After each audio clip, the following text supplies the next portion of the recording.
नमस्कार, मैं हूं रंजीत झा और आप देख रहे हैं biforprint.in। बिहार विधानसभा चुनाव के लिए प्रथम चरण का मतदान हो चुका है और वोटिंग प्रतिशत की भी जानकारी हमने आपको दे दी है। जो चुनाव आयोग के आंकड़े के मुताबिक 53.54% वोट कल पड़े। कोरोना काल में यह आंकड़ा ठीक ठाक माना जा रहा है। हालांकि अगर प्रथम चरण 2015 की बात कर लें तो उस वक्त 57% मतदान हुए थे, लेकिन दोनों में अंतर इतना था कि इस बार 16 जिले के 71 विधानसभा सीटों पर मतदान हुआ था, लेकिन उस बार सिर्फ 10 जिलों में प्रथम चरण में मतदान कराए गए थे। उस वक्त चरण अधिक था, लेकिन इस बार 3 चरणों में ही चुनाव को संपन्न कराना है। इस वजह से बूथों की संख्या बढ़ा दी गई। चुनाव आयोग अपने स्तर से व्यापक तैयारियां करके इस चुनाव को संपन्न कराने में लगा हुआ है। बावजूद इसके छिटपुट घटनाएं भी सामने आईं। क्योंकि हम ज़्यादा इस विस्तार में नहीं जाएंगे, हमने कल आपको एक एनालिसिस बताया था जो बिफोर प्रिंट आपको ये जानकारी दे रहा था कि महागठबंधन का पलड़ा पिछले 71 सीटों में जो भी मतदान हुए बीते दिन, उसमें महागठबंधन का पलड़ा भारी है। 40 के आसपास सीटों पर जीत की बात कही जा रही है कि उन्हें जीत मिल सकती है। खैर, इसकी पुष्टि तो नहीं हो सकती क्योंकि नतीजे कब क्या बदलते हैं, क्योंकि हर एक चीज़ को बिल्कुल परफेक्शन के साथ समझ पाना इतना आसान नहीं होता। लेकिन जो हमारी समझ कहती है और जो हमने अपने संवाददाताओं से और अपने लोगों से जो ज़मीन पर काम कर रहे हैं और जहाँ तक मैं जान पा रहा हूँ, उन सब का मैंने जो समीकरण किया उसमें महागठबंधन को लगभग 40 सीटें आती दिख रही हैं। वहीं एनडीए समेत अन्य दलों के बीच में 30 से 31 सीटें जाएंगी। हम एक बार फिर से आपको जरा वो चीज़ें समझा देते हैं कि जो हमने तो आपको वो आंकड़ा तो बता ही दिया कि वोटिंग प्रतिशत कितने हुए। जिले वाइज भी हमने कल आपको जानकारी दी थी। अगर आप जानना चाहते हैं तो हमारे उस वीडियो को आप देख सकते हैं, हमारे प्लेलिस्ट में वो वीडियो उपलब्ध है। लेकिन एक चीज़ बता दे रहे हैं आपको, 71 सीटों में आरजेडी 42 सीटों पर इस बार चुनाव लड़ रहा है, तो वहीं जदयू 35 पर, बीजेपी 29 पर, कांग्रेस 21 पे, माले 8, हम 6, वीआईपी 1, आरएलएसपी 43। वहीं अगर देखा जाए तो एलजेपी जो है वो जदयू को परेशान करने के लिए 42 सीटों पे चुनाव लड़ती दिखाई पड़ रही है और बीएसपी 27 सीटों पर। खैर, लोजपा को इसमें नोटिस में लिया जा सकता है, लेकिन आरएलएसपी, बीएसपी जैसे पार्टियां जो हैं इनके लिए थोड़ा यह मुश्किल घड़ी है इस चुनाव में, क्योंकि संघर्ष अधिक होगा। नतीजे में कितने तब्दील होंगे वह तो अलग मुद्दा है। इस पर हम तो विश्लेषण कर ही दिए, लेकिन इसके अलावा कुछ ऐसे वरिष्ठ पत्रकार जो रिलायबल माने जाते हैं कि इस देश के सीनियर जर्नलिस्ट में उनका नाम आता है, वो भी अपने स्तर से इस पर विश्लेषण किए। हम वही चीज़ उनकी ही बातों को आपके सामने रखने की कोशिश कर रहे हैं और उससे क्या सार निकलता है हम भी समझाएंगे और आप भी अपने हिसाब से उसको तय कर सकते हैं। तो कुछ ऐसे पत्रकार जो लगातार, जिसको आप सोशल मीडिया पे सुनते रहते हैं, जो कभी टीवी के बड़े पत्रकार हुआ करते थे या अखबार जगत के बड़े पत्रकार थे, उन लोगों के बारे में मैं आपको बता रहा हूं कि उन लोगों का विश्लेषण क्या कहता है और आगे इस पर वो कितना प्रभाव पड़ेगा, उनके विश्लेषण का असर क्या वाकई में वह सटीक बैठेगा, ये सब भी आप समझ सकते हैं। सबसे पहले आशुतोष हैं, पुण्य प्रसून वाजपेयी हैं, अजित अंजुम हैं, बिहार से ही हैं और बिहार को अच्छे से समझते हैं, सतीश के सिंह हैं, आलोक जोशी हैं, आरफा खानम शेरवानी द वायर की सीनियर एडिटर हैं और यह भी फील्ड में घूमी हैं, लोगों के मूड को समझी हैं, उनका अपना तजुर्बा रहा। अजित अंजुम का अपना था, सतीश के सिंह जहानाबाद से आते हैं, पुण्य प्रसून वाजपेयी भी बिहार में पढ़ाई लिखाई सब कुछ किए हैं, तो उनका भी एक अपना पकड़ है, वो भी इन चीज़ों को अच्छे से समझते हैं। अभिसार शर्मा जो मुखर होकर इन दिनों सरकार का विरोध करते आपको दिखाई पड़ जाएंगे सोशल मीडिया पर, उनको भी काफ़ी लोग सुनते हैं। और आशुतोष सत्यहिंदी.com चलाते हैं, पहले टीवी जगत के बड़े नाम थे, बाद में पॉलिटिक्स में भी गए। इन सारे लोगों के हिसाब किताब को हम समझने की कोशिश करते हैं। सबसे पहले आशुतोष की बात करते हैं। आशुतोष दरअसल इन तमाम पत्रकारों के साथ बैठकर चर्चा भी कर रहे थे और समझने की कोशिश कर रहे थे अब की बार किसकी सरकार बिहार में, क्योंकि 71 सीट इंपॉर्टेंट होते हैं, 71 सीट कम नहीं होते हैं। यह जिसके भी हिस्से में जाएगा उसकी सूरत बदल सकती है, वह मजबूत कड़ी के रूप में खुद को स्थापित कर सकता है, चाहे वो महागठबंधन हो या फिर एनडीए हो। एनडीए में हम सिर्फ भाजपा और जदयू की बात करेंगे और महागठबंधन में हम कांग्रेस, आरजेडी और माले की बात करेंगे। इसके अलावा लोजपा की भी बात होगी, क्योंकि लोक जनशक्ति पार्टी के चिराग पासवान, रामविलास पासवान के निधन के बाद मुखर तरीके से मैदान में हैं और नीतीश कुमार पर खड़ा हमला बोल रहे हैं, मतलब सटीक और सीधा हमला खुल के बोल रहे हैं। यहाँ तक उन्होंने कहा कि अगर हमारी सरकार बनती है तो 7 निश्चय योजना की हम जांच भी कराएंगे। अगर इसमें उन्हें लगता है कि नीतीश कुमार पर भी इसके दाग लग रहे हैं तो उन्हें भी जेल भेजने से पीछे नहीं हटेंगे। खैर, ये चुनाव के दौरान बड़ी बड़ी बातें तो जरूर कही जाती हैं, सच्चाई आगे चलकर जो भी हो। लेकिन 71 सीटों में जो हम एक बात और आपको कह देना चाह रहे थे कि जो लगातार जिक्र होता है, लोग पूछते रहते हैं कि ये 51%, 52%, 53% ही मतदान क्यों होते हैं? अगर वोटर्स हैं तो 100% मतदान क्यों नहीं हो जाते? तो सही बात है कि बिहार की सत्ता में परिवर्तन लाने वाले, चेहरे बदलने की बात करने वाले, सोशल मीडिया पर आने वाले, चाहे रैलियों में भीड़ जुटाने वाले, ऐसे तमाम लोग को भी अंदर ये झांकना चाहिए कि सिर्फ ये बोलने वाले जो मुखर तौर पे बोलते हैं, क्या वो वोट देने भी आते हैं, या सिर्फ वही वोट देने आते हैं जो साइलेंट वोटर हैं वो नहीं आते, या साइलेंट वोटर ही आते हैं जो मुखर तौर पर सोशल मीडिया पर अपनी बात लिखने वाले शायद छुट्टी निकालकर वोट देने भी नहीं आते हैं। इस बार लॉकडाउन का पीरियड है, कोरोना का पीरियड माना जाए, लॉकडाउन तो गुजर गया, अब अनलॉक का प्रोसेस है, और लेकिन कोरोना काल है। ऐसे में मतदान कराने की चुनौती चुनाव आयोग के पास तो जरूर रही। चुनाव आयोग ने इस पर पूरी तैयारियां भी की। इसके बावजूद वोटर्स निकले हैं घर से, और ये वोटर्स जो निकले हैं वोट डाले हैं। अब इसके नतीजों का भी इंतजार किया जाएगा। कई लोगों की किस्मत ईवीएम में कैद हो चुकी हैं, जिसमें से 8 मंत्री भी हैं, सब कुछ है। हम बात कर रहे हैं कि आशुतोष क्या कह रहे थे। आशुतोष को भी लगा कि तेजस्वी यादव का लहर है बिहार में, तेजस्वी यादव के लोग मुखर होकर के सामने आए हैं, और इसी दौरान चर्चा चल पड़ती है कि बिहार में जंगल राज की चर्चा, क्योंकि प्रधानमंत्री मोदी जब चुनाव के दिन ही जब आए तो उन्होंने जंगल राज के युवराज के नाम से तेजस्वी को नोटिस लिया। मतलब एक प्रधानमंत्री जब तेजस्वी यादव को नोटिस ले रहा है तो बात दम तो है कि तेजस्वी यादव अब चुनौती पेश कर रहे हैं एनडीए को, भाजपा को, नीतीश कुमार को। तो आशुतोष यह कहना चाह रहे हैं कि तेजस्वी यादव के लिए इस बार यह चुनाव ठीक ठाक नतीजों वाला रह सकता है। महागठबंधन के लिए अच्छी बातें हो सकती हैं। अगर महागठबंधन के दावों की बात करें तो महागठबंधन को 55 सीटें आने का दावा मनोज झा भी करते आए हैं, और महागठबंधन के समर्थक खास करके राजद के कई लोग यह दावा करते हैं कि 55 सीटों पर इस बार होने वाला है सब कुछ। और तेजस्वी यादव क्लीन स्वीप की बात कर रहे हैं, वो मैक्सिमम सीट जीत जाएंगे, एनडीए ठगा सा रहेगा, लोजपा के हिस्से तो कुछ नहीं आएगा। ये तमाम तरह की बातें हो रही हैं।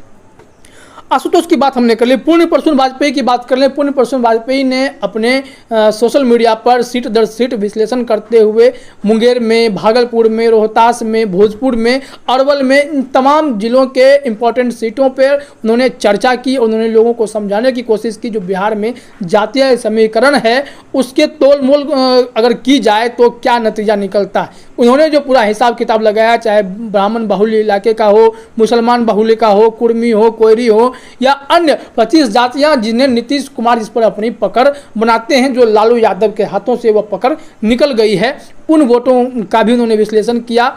उन सब के विश्लेषण पे उन्हें लगता है कि 40 से अधिक, यानी वो 45-46 तक जा रहे हैं, कि 46 सीटों के आसपास वह महागठबंधन को देना चाह रहे थे, और उससे कम जो है वह एनडीए को देने की बात कर रहे हैं। तो पूर्ण प्रसून वाजपेयी ने तमाम फैक्टर्स को ही बताया, और साथ ही साथ उन्होंने सवाल भी खड़े किए कि जो रैलियां हो रही हैं वह रैलियां चुनाव के दिन मतदान भी हो रहा है, और प्रधानमंत्री हो, चाहे तेजस्वी यादव हो, चाहे तमाम नेता हों, वह रैलियां भी कर रहे हैं, लोगों को समझाने की भी कोशिश कर रहे हैं। ऐसे इस पर उन्हें आपत्ति है, लेकिन वह बदलाव देख रहे हैं। जदयू को भारी नुकसान भी देख रहे हैं, भाजपा को भी नुकसान देख रहे हैं, लेकिन भाजपा को थोड़ा सा सेफ बताते नजर आ रहे हैं, और जदयू के लिए चिराग पासवान तो चुनौती पेश कर रहे हैं। इसकी भी चर्चा पूर्ण प्रसून वाजपेयी करते दिखते हैं। वहीं अब हम बात कर लेते हैं अजीत अंजुम की। अजीत अंजुम बिल्कुल ठोक बजा के बोलते हैं, और जो ही बोल रहे हैं डंके की चोट पे बोल रहे हैं। उन्होंने कहा कि जब वह जमीन पर निकले, यानी मैदान में गए, लोगों के बीच गए, नुक्कड़ों पे गए, तो उन्होंने यह समझा कि जो सबसे अधिक मुखर है जो वोटर, वह राजद के समर्थक हैं, महागठबंधन के समर्थक हैं, कुछ युवा चेहरे हैं जो मुखर होकर सामने आ रहे हैं, लोगों से बात करते हैं और अपनी बात को खुल के रखते हैं कि हम वोट करने जा रहे हैं तेजस्वी यादव के चेहरे पर, तेजस्वी यादव को। उन्होंने यह भी कहा है कि उन लोगों ने शायद वह जंगल राज का दौर वो नहीं देखा, वो चीज़ें नहीं समझी, जंगल राज में क्या होता था, कितना नुकसान हुआ। लालू यादव ने भले ही समाजवाद की परिभाषा गढ़ी, लेकिन उन्होंने कई नुकसानदेह काम भी किए जो राजद सिर्फ मुस्लिम यादव समीकरण में सिमट कर रह गया। तो ऐसे में उनका यह भी कहना है कि अगर आप इस बात को लेकर गफलत में हैं कि जो बाहर दिखता है वही सच्चाई है, तो ऐसी बात नहीं है। जो एलिट क्लास के वोटर हैं, चाहे खास करके वो सवर्ण वोटर, चाहे वो जो भाजपा को या जदयू को वोट करने वाले लोग होते हैं, वह साइलेंट हैं, वो वोकल नहीं हैं, वो सामने नहीं आते हैं। जब वो सामने नहीं आते हैं तो ऐसे में यह प्रेडिक्शन करना कि कौन कितने नंबर से जीत जाएगा, यह बताना अभी मुश्किल है। उन्होंने यह स्पष्ट कहा कि अजीत अंजुम ने कि नंबर मैं नहीं बता सकता, लेकिन यह कह सकता हूं कि तेजस्वी यादव के जो वोटर हैं वो खुलम खुला फील्ड में आ गए, सड़कों पे दिख रहे हैं, बोल रहे हैं, बातें कर रहे हैं। लेकिन भाजपा या जदयू के जो समर्थक हैं, जो नीतीश कुमार को पसंद करते हैं, उनके चेहरे पर वोट करना चाहते हैं, ऐसे लोग अभी भी कमरों से बाहर नहीं निकलते हैं, वो साइलेंटली वोट करते हैं, वो वोकल नहीं है। तो अजीत अंजुम की बात यह है। और इसी दौरान हमने सुनने की कोशिश की आरफा खानम शेरवानी को। आरफा खानम शेरवानी तेजस्वी यादव की तारीफ करते दिखती हैं। आरफा खानम शेरवानी कहती हैं कि जो तेजस्वी यादव है उनसे वो साल 2 साल पहले मिली थी, तो उस वक्त तेजस्वी यादव ढंग से उनके सवालों के जवाब नहीं दे पाए थे, थोड़े से फंस रहे थे। लेकिन इस बार जब वो उनसे मिली तो वो टोटली इम्प्रेस्ड हुई उनसे, क्योंकि उन्होंने बहुत बेहतरीन तरीके से कठिन सवालों का जवाब भी दिया। और उन्होंने कहा कि मैं लोगों के मूड को समझ रही थी, उस वक्त ऐसा लग रहा था कि पूरा का पूरा जो वोट बैंक है वह इस बार महागठबंधन की ओर शिफ्ट हो रहा है, क्योंकि नीतीश कुमार के चेहरे पर जो है वह अब लोग बदलाव चाहते हैं, वो चेहरा नहीं देखना चाहते हैं। 15 साल में जो उन्होंने जो किया है, शुरुआत 5 साल ठीक है, लेकिन उसके बाद उन्होंने कहा गड़बड़ होता चला गया है। तो आरफा खानम शेरवानी का मानना है कि लालू प्रसाद यादव समाजवाद के सच्चे नेता हैं। उन्होंने जो पिछड़ी जाति के लोग हैं उनको आगे करने की कोशिश की और सामाजिक न्याय की, जिसको भुनाने की कोशिश अब तेजस्वी यादव कर रहे हैं। वो कह रहे हैं सामाजिक न्याय तो हमारे पिता ने किया, अब हम आर्थिक न्याय करेंगे। तो आर्थिक न्याय होने वाला है या नहीं होने वाला है, आरफा खानम शेरवानी की एक बात जो काफ़ी जो इम्प्रेसिव लग रही थी लोगों को, और वो अपने तरीके से उनसे मानती है कि वह सही है, कि लालू प्रसाद यादव के समय में जो दबी हुई जातियाँ थी वो मुखर होकर सामने आई, वह लालू प्रसाद यादव के कोर वोट बैंक में शामिल हो गई, जिसे अजीत अंजुम और सतीश केसिंग जैसे पत्रकारों ने सीधे खंडन किया। उन्होंने कहा अगर ऐसा होता तो नीतीश कुमार सोशल इंजीनियर कभी बन नहीं पाते। जो ये बातें अजीत अंजुम कह रहे थे कि सोशल इंजीनियर इसलिए बने क्योंकि लालू प्रसाद यादव ने जरूर कुछ किया, उन्होंने समाजवाद की परिभाषा गढ़ दी, कई लोगों को, दबे हुए लोगों को सामने लाने की कोशिश की, लेकिन नीतीश कुमार उस चीज़ को समझे कि लालू प्रसाद यादव सही तरीके से समाजवाद का वो काम नहीं कर पाए जो नीतीश कुमार करने की कोशिश कर रहे थे। कुछ जातियां मान यादव, कुर्मी, कोयरी और जो मुसलमान, इन तमाम तरह के वोटरों को देख लें तो यादव खास करके और मुसलमान भले ही लालू यादव के साथ आज भी खड़ा दिखाई पड़ता है, लेकिन कोयरी और कुर्मी जो है वो अब नीतीश कुमार के साथ है। वहीं ओबीसी, दलित और जो ये जो जातियां होती हैं ओबीसी के अंदर नीतीश कुमार ने दिमाग लगाया, ईबीसी बना दिया, एक्सट्रीमली बैकवर्ड क्लास। उसके बाद उन्होंने दलित से महादलित को निकाल लिया, मुसलमान और ब्राह्मणों में भी उन्होंने आरक्षण देने वाली बात होती है ओबीसी कैटेगरी निकाल के रख दी। तो इन तमाम चीज़ों को नीतीश कुमार क्या किए, इनमें से 25 जातियों को अलग करने में वो सफल रह गए। तो वो 25 जातियां आज भी नीतीश कुमार के साथ खड़ी दिखाई पड़ती हैं। अगर खड़ी दिखाई नहीं पड़ती तो 15 सालों तक लालू यादव के तिलिस्म को तोड़कर नीतीश कुमार सत्ता पे राज नहीं कर रहे होते। यह बात उन्होंने स्पष्ट तरीके से आरफा खानम शेरवानी को समझाने की कोशिश की कि आप अगर कहते हैं कि लालू यादव ने सब कुछ ठीक किया, वह मसीहा थे, होंगे मसीहा, लेकिन उनसे नाराजगी हुई तभी तो ये इतनी जातियां अलग होकर के नीतीश कुमार के साथ खड़ी होंगे। हमने ये बातें अजीत अंजुम और आरफा खानम शेरवानी की। अब बात कर लेते हैं सतीश के सिंह की बात।